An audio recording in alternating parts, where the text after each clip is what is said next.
नमस्कार. जय शिवराय. आपण आतापर्यंत 6 एपिसोड ऐकले आहेत. आज आपण ऐकणार आहोत प्रकरण 7. प्रकरणाच्या सुरुवातीला मी एका वाचकाची प्रतिक्रिया वाचून दाखवतो आणि मग आपण प्रकरण पाहूया. पुण्याच्या संजय गहांडुळे यांनी ही प्रतिक्रिया व्यक्त केलेली आहे. सारंग, तुझ्या चिकित्सक नजरेने तू पुरंदरच्या तहातील महाराजांच्या मनाचा ठाव घेण्याचा शास्त्रोक्त पद्धतीने यशस्वी प्रयत्न केला आहेस. वाचकांना त्यावेळच्या परिस्थितीशी अधिकाधिक जवळ नेण्याची तुझी धडपड खरंच कौतुकास्पद आहे. परमेश्वर तुला अधिकाधिक ऊर्जा या कार्यासाठी देवो, ही शुभेच्छा. अशी कॉमेंट संजय गहांडुळे यांनी पुण्याहून केली होती व्हॉट्सअप थ्रू.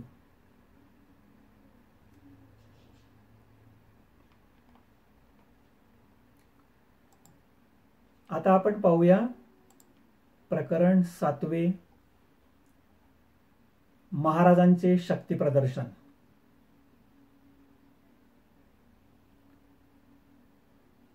फर्क नहीं पड़ता दुश्मन की संख्या कितनी है, जीत तो अपने हौसलों से होती है.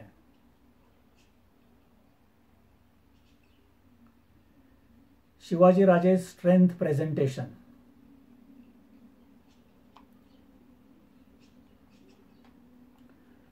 शाहिस्ते खानाची प्रचंड मोहीम 3 वर्षापेक्षा जास्त दिवस चालली होती. हा मोठा कालावधी आहे. या दीर्घ काळात मोगलांच्या फौजेने स्वराज्याची बरीच नासाडी केली होती. याची नुकसान भरपाई म्हणून महाराजांनी सुरत लुटली. त्यांनी नेताजी पालकरला मोगली मुलखात धुडगूस घालण्यास पिटाळून दिले होते. स्वतः महाराज अहमदनगर प्रांतात घुसले. त्यांनी अहमदनगर लुटले. पूर्वीही असाच एकदा त्यांनी छापा घातला होता. आता दुसऱ्यांदा नगर लुटले आणि त्यांनी औरंगाबादेपर्यंत धडक मारली. मोगलांनी त्यांच्या ठाण्याचा कितीही बंदोबस्त केला असला तरी महाराज त्यावर छापा घालत. महाराजांनी केलेले हे तुफानी हल्ले मोगली सरदारांना पेलवत नव्हते. यामुळे संतापून औरंगजेबाने शाहिस्ते खानापेक्षाही मोठी फौज मिर्झा राजांसोबत पाठवली. ही प्रचंड मोहीम किती वर्ष चालणार याचा काही अंदाज नव्हता. औरंगजेबाला मात्र पैशाचा तोटा नव्हता.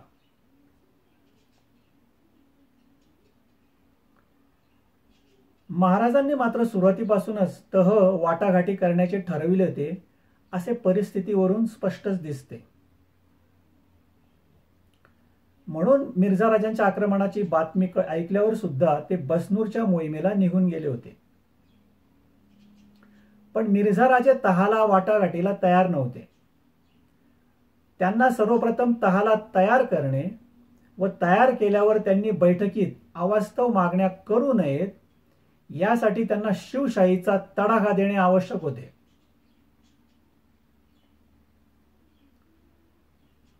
कारण मिर्झा राजे व दिलेर खान प्रथमच महाराष्ट्रात येत होते व मराठे कोण व कसे आहेत हे त्यांना समजणे आवश्यक होते. मराठ्यांशी त्यांचा परिचय होणे आवश्यक होते. बादशाही दिल्ली दरबारात मराठ्यांना डोंगरातले उंदीर असे म्हटले जात होते.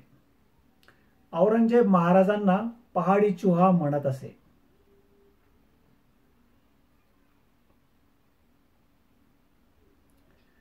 तुका म्हणे पायिका निराळा, नाही स्वामी स्थळा गेला विणा.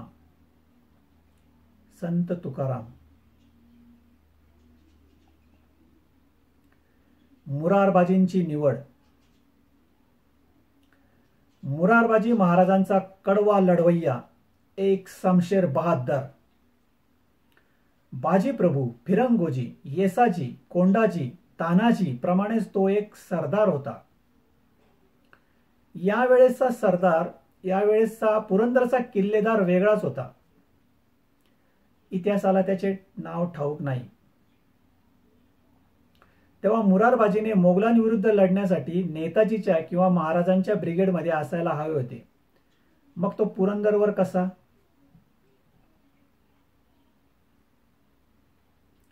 पुरंदरवर मोगलांचा विळखा पडणार आहे हे महाराजांना हेरांकडून आधीच कळले होते. तेव्हा या लढ्यातच मिर्झा राजे व दिलेर खान यांना हादरे देण्यासाठी महाराजांनी मुरारबाजीची पुरंदरवर नेमणूक केली होती. मुरारबाजी देशपांडे, जावळीत सापडलेला हा क्षत्रिय देहाचा अर्जुन पुरंदरच्या रणक्षेत्रावर महाराजांच्या आज्ञेनुसार लढणार होता. स्वतः महाराजांनी मात्र यावेळी हाती शस्त्र न घेण्याचे ठरविले होते. चाकणच्या लढ्यात फिरंगोजी नरसाळा यांनी शाहिस्तेखानाला झोडपून काढलेच होते. आता तसे स्वागत होणार होते मिर्झा राजे व दिलेर खान यांचे. पुरंदरवर तशी तयारी झालीच होती. पुरंदरवर महाभारत, शिवभारत घडणार होते.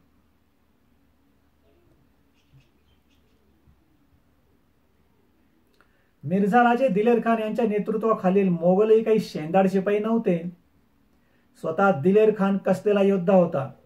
त्याच्या धडधाकट 5,000 पठाणांशिवाय राजपूत, बहलिये व बुंदेले असे असंख्य शूर सैन्य मिळून पुरंदरवर एकूण 40,000चा वेढा पडला होता.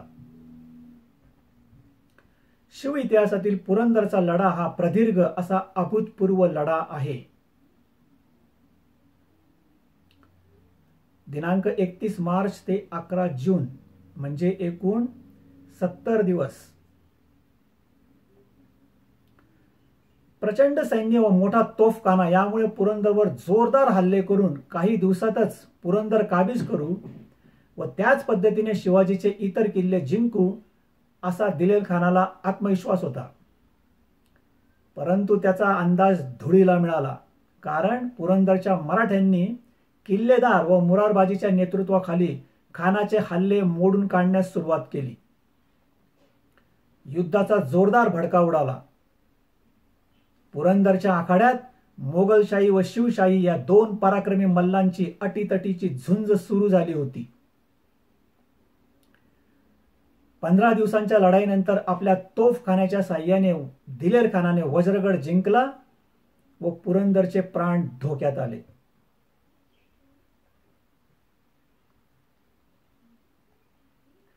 वज्रगड घेतल्याची ही आनंदाची बातमी मिर्झा राजांनी औरंगजेबाला कळवली व उत्तम आणि मोठ्या तोफा दख्खनवर पाठवण्याची मागणी केली.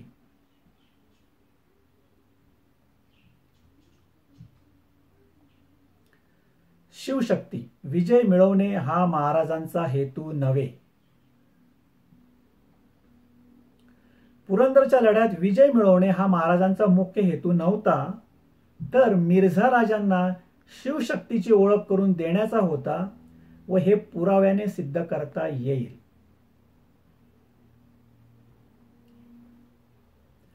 पुरंदरच्या लढ्याचे बारकाईने आकलन केले असता ही गोष्ट लक्षात येते की लढाई फक्त पुरंदरवर चालू होती, इतर ठिकाणी शांतता होती. जर विजय मिळवणे हा मुख्य हेतू असता तर महाराजांनी पुरंदरचा वेढा निश्चितच उधळून लावला असता. निदान नेताजी करवी त्यांनी मराठी टोळ्यांचे छापे घालून दिलेर खानाला हैराण करून सोडले असते हे नक्की. शिव इतिहासात महाराजांनी हे इतर ठिकाणी केल्याचे अनेक उदाहरणावरून दाखवता येईल.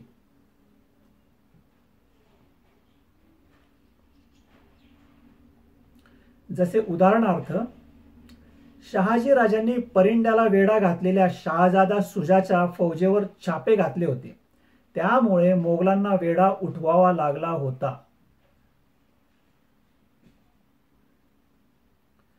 महाराजांनी रांगणा किल्ल्याला वेढा घालून बसलेल्या आदिलशाही, बहलोल खान व एकोजी राजे यांच्यावर हल्ला करून वेढा उधळून लावला होता.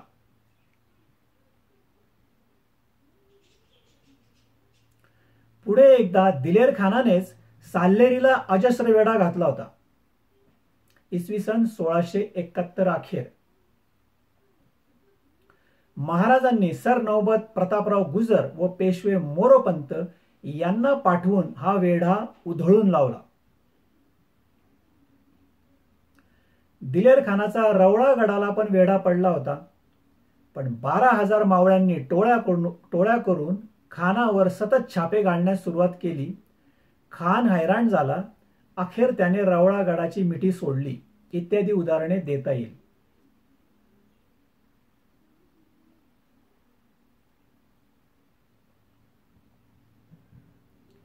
पुरंदर ते राजगड हे अंतर फार नाही, फक्त 11 कोस. पण तरी देखील महाराजांनी या वेढ्यावर हल्ले चढविले नाहीत.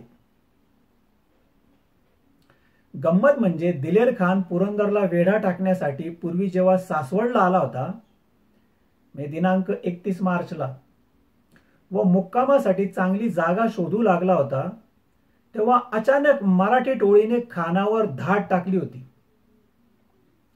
ते कुठून आले होते कोणास ठाऊक, पण मिळेल तेवढी कापाकापी करून ते चटकन पसार झाले होते. पण त्यानंतर मात्र वेढ्यावर हल्ले करण्यासाठी कोणीच आले नाहीत. असे का?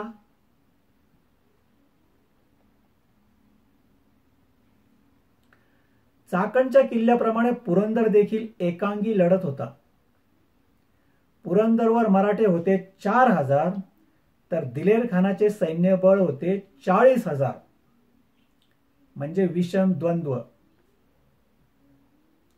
बाहेरून काहीही मदत नसताना 4,000 मराठे कसे जिंकणार? पण जिंकणे हा हेतू नव्हताच. पुरंदरच्या मराठ्यांपुढे एकच लक्ष्य होते, शत्रूला बेदम झोडपून काढणे. मूठभर मराठे आपल्यापेक्षा संख्येने जास्त असलेल्या शत्रूंवर असे काही तुटून पडत की शत्रूच्या छातीत धडकी भरत असे. या तीव्र हल्ल्याने शत्रू गर्भगळीत होत असे. हीच महाराजांची रणनीती होती. असे झोडपून काढून मिर्झा राजांना तहासाठी तयार करणे हा त्यांचा मुख्य हेतू होता.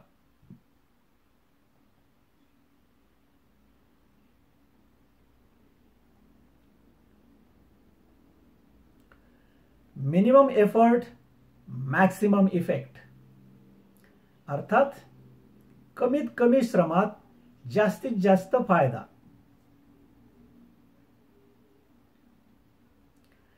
केवळ गडावरच्याच मराठ्यांकडून मोगलांना चेचून काढून आपला शक्ती परिचय देणे हा महाराजांचा हेतू होता. त्यामुळे इतर ठिकाणी शांतता होती. अगदी कमीत कमी मनुष्यबळ, पैसा व वेळ वापरून जास्तीत जास्त लाभ उठवणे यात महाराज तरबेज होते.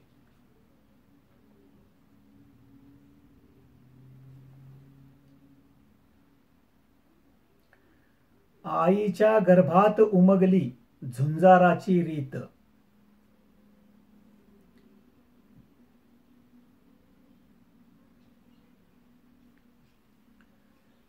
महाराजांचे मराठ्यांना प्रोत्साहन.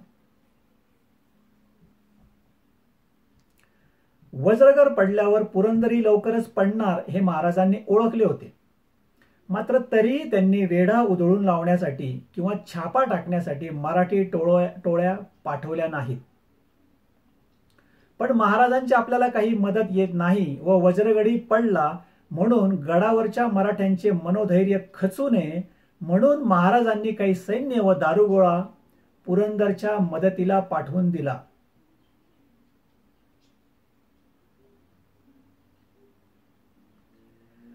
दारुगोळा घेऊन जाणारे हे मराठे इतके धाडसी व जाबाज होते की रात्री वेढ्यात शत्रूच्या नजरेत न गवसता ते गडावर पोहोचले. अशा प्रकारे महाराजांनी मराठ्यांना लढण्यासाठी प्रोत्साहन दिले. पुरंदर जास्त काळ टिकणार नाही हे माहीत असून देखील, कारण अत्यंत थोड्या सैनिकांनिशी किल्ल्याच्या मदतीने जास्तीत जास्त फौजेशी लढत देऊन शत्रूची लढण्याची जिद्दच उखडून काढायची व त्याला चितपट करायचे हाच महाराजांच्या शक्ती प्रदर्शनाचा हेतू होता व त्यात ते यशस्वी झाले. याचा पुरावा म्हणजे मुरारबाजी व मराठ्यांचे मनोधैर्य, तर मिर्झा राजे दिलेर खान व दाऊद खान यांच्या प्रतिक्रिया.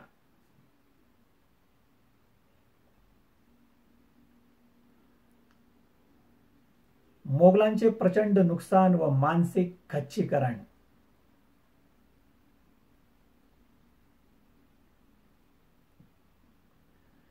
मिर्झा राजे जयसिंग यांच्या स्वारीबद्दल हिंदवी स्वराज्याची शौर्य गाथा या पुस्तकात डॉक्टर दिनकर खाबडे लिहितात.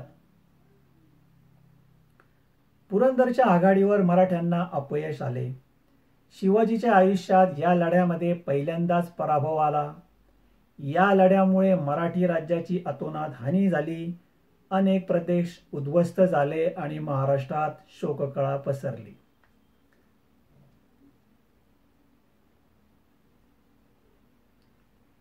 वरील विधाने एकांगी अतिशयोक्तपूर्ण आहेत व महाराज मिर्झा राजांच्या छावणीत जाऊन शरण गेले या प्रसंगावरून हा चुकीचा निष्कर्ष काढलेला आहे.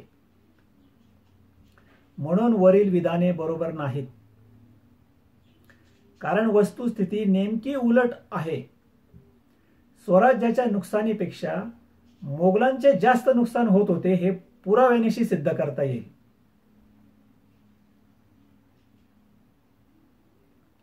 याबद्दल पुढे प्रचंड सेना व तिचे प्रचंड तोटे,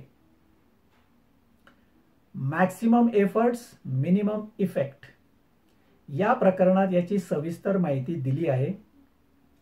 सध्या आपण येथे पुरंदरच्या लढ्याविषयी सविस्तर चर्चा करूया. ओके.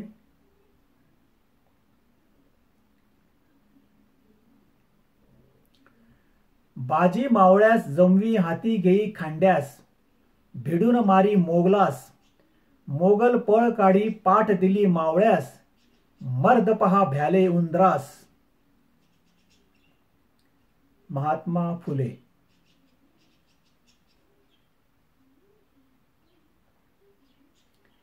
पुरंदरच्या लढ्याबाबत शिवशाहीर बाबासाहेब पुरंदरे लिहितात. पुरंदरची लढाई जास्तच धगीने चालू होती. दिलेरने मोर्चाची आघाडी खूपच पुढे म्हणजे गडाच्या माचीजवळ पोहोचवली होती. दिलेर खान खूप शिकस्त करीत होता, पण माचीवर काही केल्या त्याच्या तोफा बंदुकांचा मारा जोरदारपणे पोहोचेना. कारण डोंगराच्या चढणीवरून केलेल्या गोळीबाराच्या गोळ्या आत डोंगराच्या सपाटीवर असलेल्या मराठ्यांना कशा लागाव्या. तेथेही बुरुज होते. त्यांच्या पाडावासाठी काय युक्ती करावी सुचेना. मिर्झा राजांना युक्ती सुचली. शेताची राखण करण्याकरता शेतात जशा उंच माचणी म्हणजे मचाण बांधतात तशा उंच माचणी उर्फ धमधमे डोंगराच्या म्हणजे गडाच्या माची लगत उभे करावायचे व त्या धमधम्यावर तोफा चढवायच्या, बंदूकवालेही चढवायचे आणि माचीवरच्या बुरुजांवर मारा चारायचा.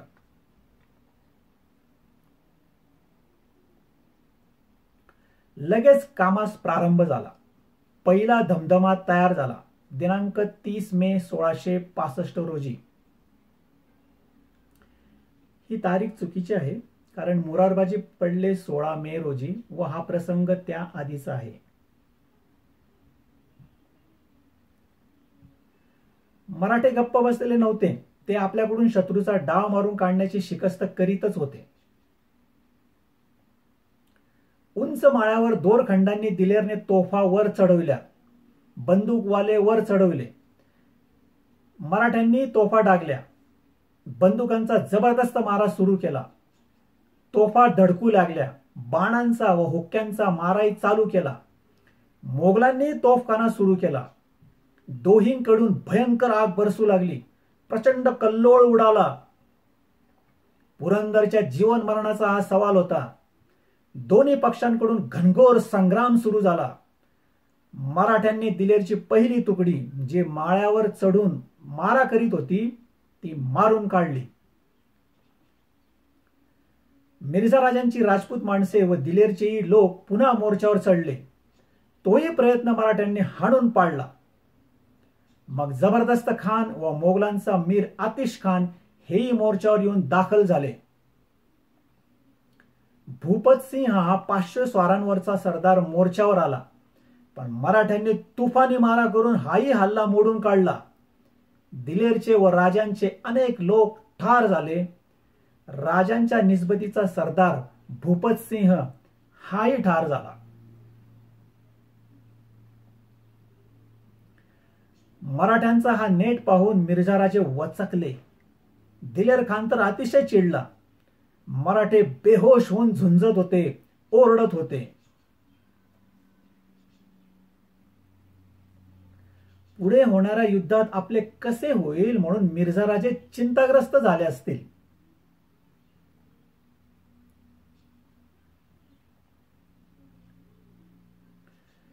कुछ पाने के लिए कुछ खोना भी पड़ता है.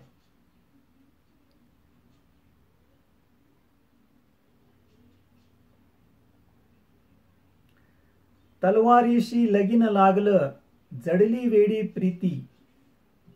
लाख संकट झेलून घेईल अशी पहाडी छाती. शूर आम्ही सरदार आम्हाला, काय कुणाची भीती.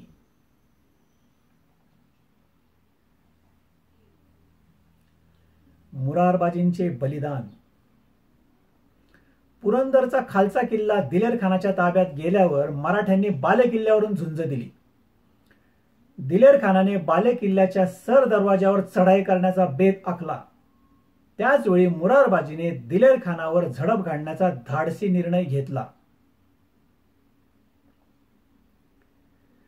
5000 पठाण व बहलिया जातीच्या फौजेवर मुरारबाजीचे केवळ 700 मराठे तुटून पडले. मोगलांचा हल्ला उधळून लावायचा व त्यांची जिद्दच उखडून काढायची यासाठी त्यांनी कडाडून हल्ला चढविला. मराठ्यांच्या या अकस्मात हल्ल्याने मोगली छावणीत गोंधळ उडाला. खुद्द दिलेर खानाने काढता पाय घेतला. भयंकर रणकंदन सुरू झाले. अफाट शत्रूंच्या छावणीत बेडरपणाने मराठे लढत होते, पण अखेर दुर्दैवाने मुरारबाजी धारातीर्थी पडला.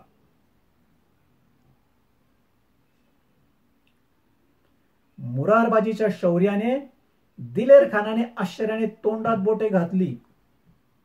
तो ठार झाल्यावर खानाने आश्चर्याने व गौरवाने उद्गार काढले, ये कैसा सिपाही खुदा ने पैदा किया.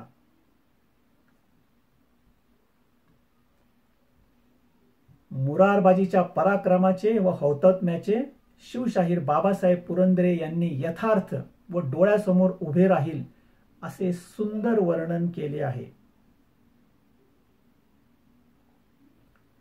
आतापर्यंत मराठी असंख्य ठार झाले होते.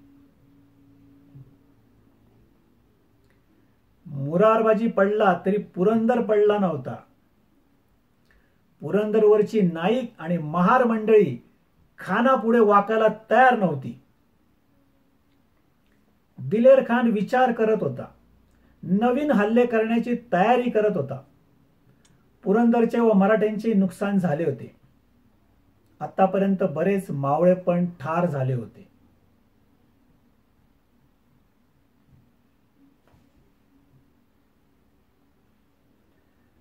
जोहार मायबाप जोहार, तुमच्या महालीचा मी महार. संत चोखामेळा. ताकदीने खसलेल्या गडावर आता एका मागोमाग एक जबरदस्त हल्ले चढून गड काबीज करण्याचा बेत खानाने आखला होता.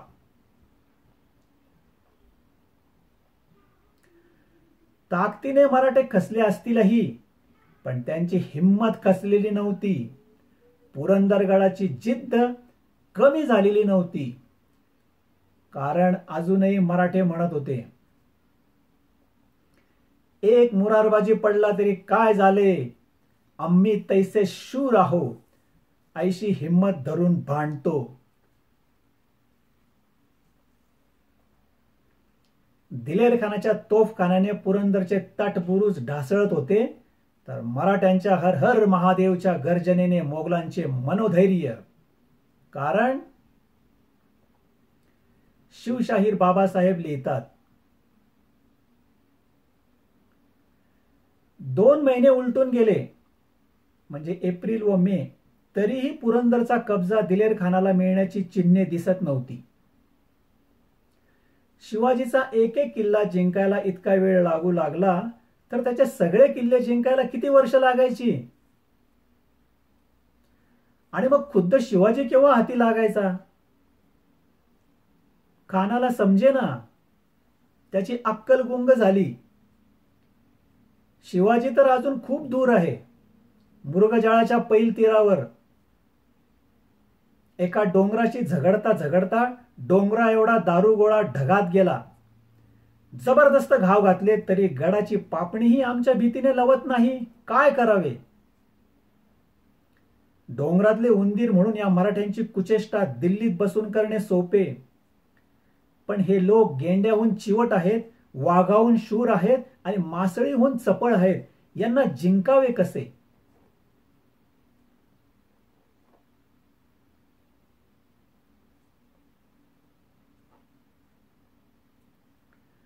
थोडक्यात मोगलांचे असंख्य लोक मरत होते व प्रचंड नुकसान होऊन मोगलांचीच हिंमत खचत चालली होती. आणि याचा आणखी एक पुरावा म्हणजे दिलेर खानाच्याच वेढ्यात असलेल्या दाऊद खानाने दिलेर खानावर केलेला आरोप.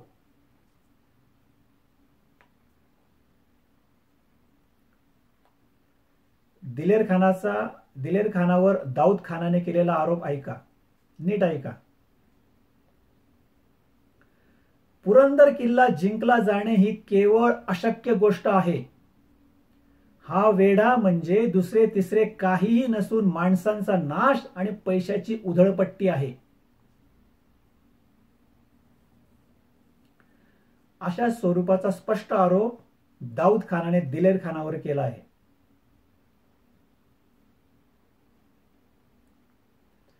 पुरंदरला 40,000 मोगलांचा वेढा पडला होता.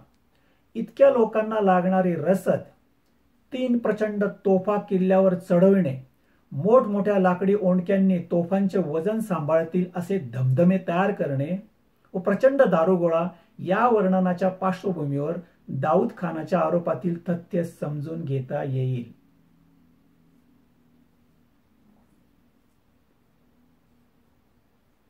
थोडक्यात महाराजांनीच पुरंदरच्या लढ्याद्वारे मिर्झा राजांना जोरदार तडाखा दिला होता.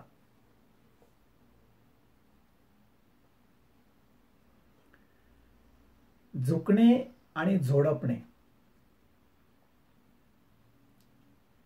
पण मजेची गोष्ट पहा, एकीकडे महाराज पुरंदरच्या पायथ्याशी असलेल्या मिर्झा राजांना पत्रे पाठवून तहाची समोपचाराची मवाळ भाषा बोलत आहेत, तर त्याच वेळेस दुसरीकडे पुरंदरच्या मराठ्यांना दारुगोळा पाठवून लढण्यासाठी प्रोत्साहन पण देत आहेत. आपल्याला हा फार मोठा विरोधाभास वाटेल, पण या दोन्ही गोष्टी परस्पर भिन्न वाटत असल्या तरी एकाच नाण्याच्या 2 बाजू आहेत. महाराज एकाच वेळी या दोन्ही गोष्टी करत असले तरी त्या 2 गोष्टी मागील उद्देश एकच आहे, ते म्हणजे मिर्झा राजांना तहासाठी तयार करणे. अर्थात स्वतः महाराज मिर्झा राजांपुढे झुकत आहेत, पण त्याच वेळेस पुरंदरच्या मराठ्यांकरवी त्यांना झोडपत देखील आहेत. असे करण्यामागचे कारण अत्यंत कमी कालावधीत व कमीत कमी मनुष्यबळ वापरून किल्ल्याचा वापर करीत मिर्झा राजांना चितपट करणे, अर्थात धक्कातंत्र. किल्ल्यावरचा एक शिपाई हा शत्रूच्या 10 सैनिकांना भारी पडतो. पुरंदरवर होते 4,000 मराठे, तर दिलेर खानाकडे होते 40,000 मोगल, पण भारी पडत होते मराठे.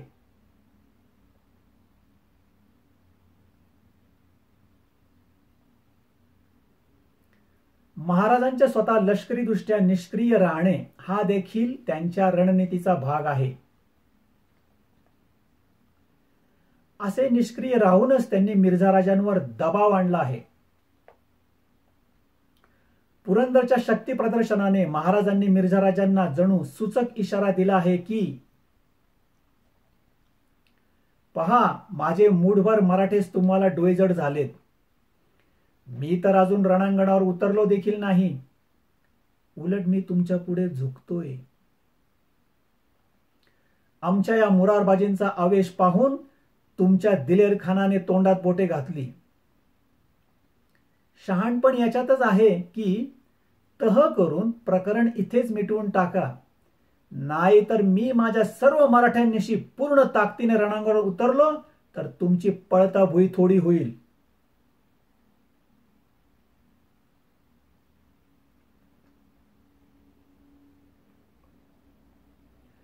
महाराजांचे हे छुपे शक्ती प्रदर्शन आहे. साधारणपणे कोणीही राजा शत्रू पुढे उघड शक्ती प्रदर्शन करतो, तसेच शत्रू समोर मी तुमच्या पुढे झुकणार नाही अशीच भूमिका घेतो व शेवटपर्यंत तसा प्रयत्न देखील करतो. पण महाराजांनी येथे नेमके उलट केले आहे. त्यांनी आपले शक्ती प्रदर्शन छुप्या पद्धतीने चालविले आहे व स्वतः लढण्याचा प्रयत्न न करताच शरण जात आहे. असे करण्यामागील कारण म्हणजे वाटाघाटी करून मिर्झाराजांची आघाडी बंद पाडणे.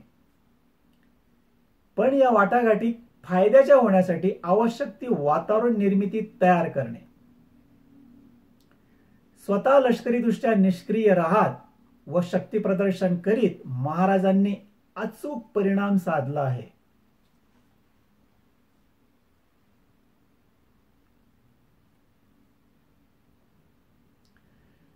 येथे आपण पुरंदरच्या मराठ्यांची रणनीती कशी होती व त्यामुळे मोगलांचे मनुष्यबळाचे, पैशाचे व मानसिक खच्चीकरण होऊन कसे नुकसान झाले ते पाहिले.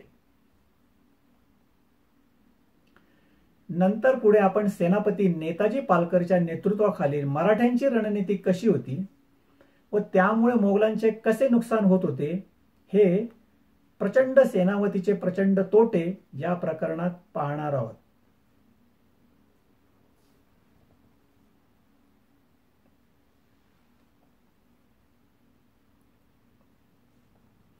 या शक्ती प्रदर्शनानंतर महाराजांनी आणखी एक राजकारण खेळलं. त्या आसपासच्या सुमारास त्यासंबंधी शिवशाहीर बाबासाहेब पुरंदरे यांनी काय लिहिलंय ते नीट ऐका. महाराजांचे एक राजकारण फसले असं मत शिवशाहीर बाबासाहेब यांनी व्यक्त केलं आहे. त्या संबंधाची सत्यासत्यता आपण पुढे पाहूया. सौ सुनार की एक लोहार की.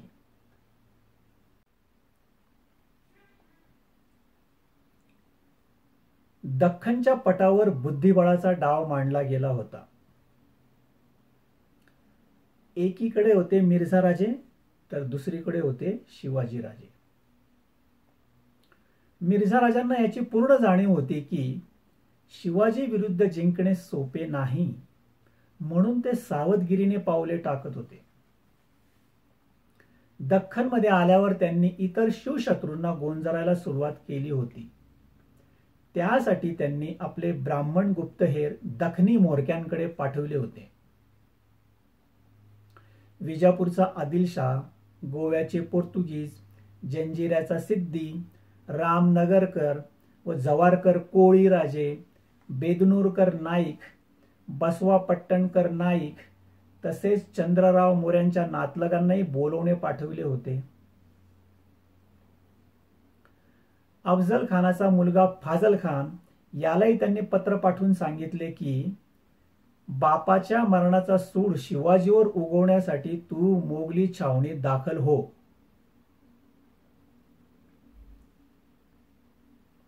बरोबर. याशिवाय स्वराज्यातील सरदारांना फितूर करण्यासाठी पैसा व उच्च पदाचे आमिष दाखवण्यात आलेले होते.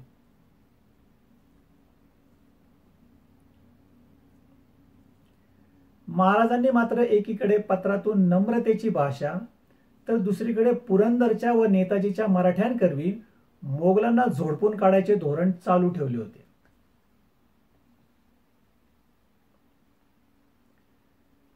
मिर्झा राजांना तहाला तयार करण्यासाठीच पुरंदरच्या लढ्यामार्फत महाराज मिर्झाराजे दिलेर खान यांना हादरे देत होते.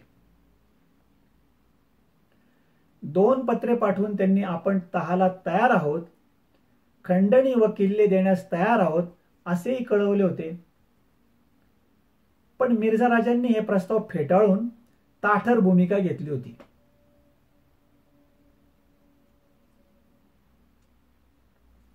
इतिहासकार सर जदुनाथ सरकार यांनी स्पष्टच लिहिले आहे की बादशाह औरंगजेबाने मिर्झा राजांना शिवाजीशी कोणत्याही प्रकारची बोलणी करण्यास मनाई केली होती. स्वतः मिर्झा राजांनी रघुनाथ पंतांजवळ आपण तह करू शकत नसल्याचे सांगितले होते. बरोबर ना? तेव्हा महाराजांनी मिर्झा राजांना आणखी एक तडाखा देण्याचे ठरविले.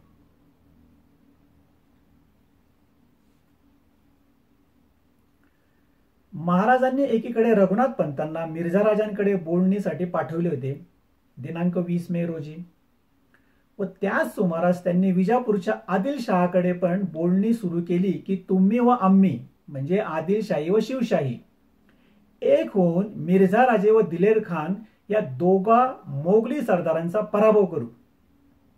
कारण मोगल हे जसे मराठेशाही बुडवायास आले आहेत तसेच ते तुमची आदिलशाही बुडवायची संधी शोधित आहेत. कदाचित लवकरच मोगलांच्या फौजा विजापूर करावर चालून येतीलही.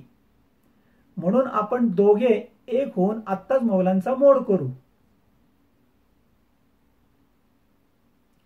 शाहिस्ते खानाने स्वराज्यावर स्वारी केली तेव्हा आदिलशाहीचा परिंडा किल्ला बळकावला होता, आठवतं का? महाराजांनी त्यामुळे हा धूर्त डाव टाकला होता. पण शिवाजी हा आपला शत्रूच आहे, त्याच्याशी हातमिळवणी कशाला करायची असे म्हणून आदिलशाहीने हा प्रस्ताव फेटाळला. पण शिवाजी आता जात्यात आहे तर आपण सुपात आहोत हे त्यांच्या लक्षात आले नाही. त्यांनी केवळ बघ्याची भूमिका घेतली. पण आदिलशाहीने जरी नकार कळविला असला तरी महाराजांचा उद्देश सफल झाला होता. महाराजांचे हे राजकारण फसले नाहीच. आपण विजापूरच्या बादशाहाशी मोगलांविरुद्ध आघाडी तयार करण्याची बोलणी चालवली आहे हे मिर्झा राजांच्या कानावर जावे हा त्यांचा हेतू होता. एवढेच नव्हे तर विजापूरकरांचा व आपला तह झाला असून आदिलशहाने महाराजांच्या मदतीसाठी कोकणात फौज पाठविण्याचे ठरविले आहे अशी मराठ्यांनी हवा पसरविली.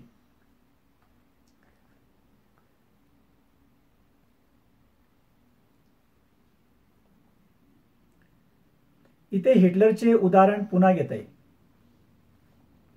जर्मनीची सर्व सत्ता आपल्या हाती आल्यावर हिटलरने जर्मन लोकसंख्या असलेल्या ऑस्ट्रिया या स्वतंत्र देशाला बळकवण्यासाठी राजकारण सुरू केले. त्यासाठी त्याने ऑस्ट्रियाचा चान्सेलर डॉक्टर शुशेनिक व अध्यक्ष मिक्लास यांच्यावर दबाव आणण्यास सुरुवात केली. वाटाघाटी करून म्हणजे दम देऊन ते ऐकत नाही हे लक्षात आल्यावर हिटलरने एक युक्ती केली. त्याने त्याचा लष्करी अधिकारी जनरल कायटेलने ऑस्ट्रियाबद्दलची योजना अंमलात आणण्याचे ठरविले. ही योजना काय होती? सपशेल खोट्या परंतु निराधार वाटणार नाहीत अशा वार्ता प्रस्तुत करा की ज्यामुळे ऑस्ट्रिया विरुद्ध लष्करी कारवाईचे आदेश सुटले असा निष्कर्ष ऑस्ट्रियात निघेल. Spread false but quite credible news which may lead to the conclusion of military preparations against Austria.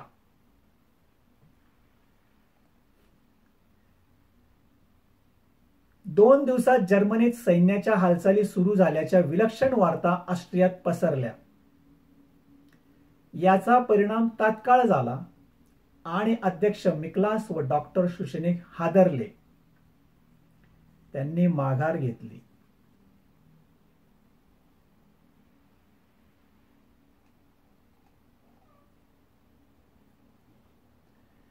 Video ऐकल्याबद्दल धन्यवाद. व्हिडिओ जर समजला असेल तर व्हिडिओला लाईक करा आणि मित्रांबरोबर शेअर करा. जय शिवराय. या प्रकरणाच्या शेवटी मी तुम्हाला काही वाचकांच्या प्रतिक्रिया वाचून दाखवतो.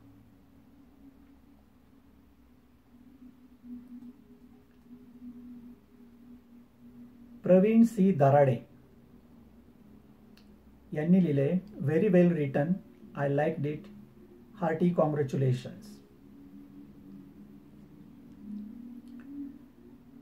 शर्मिला कुलकर्णी यांनी पुण्याहून लिहिले आहे, excellent work, very logical yet interesting. तर पुण्याहूनच संदीप जाधव हे लिहितात, thanks Sarang, I got your website link from my friend. I couldn't stop myself reading until I completed it. The book is written in very different angle. The write-up was hanging over in my mind for a few days and I have promoted your book to my friends. असा निरोप त्यांनी फेसबुकवरून जुलै 2011 साली दिला होता.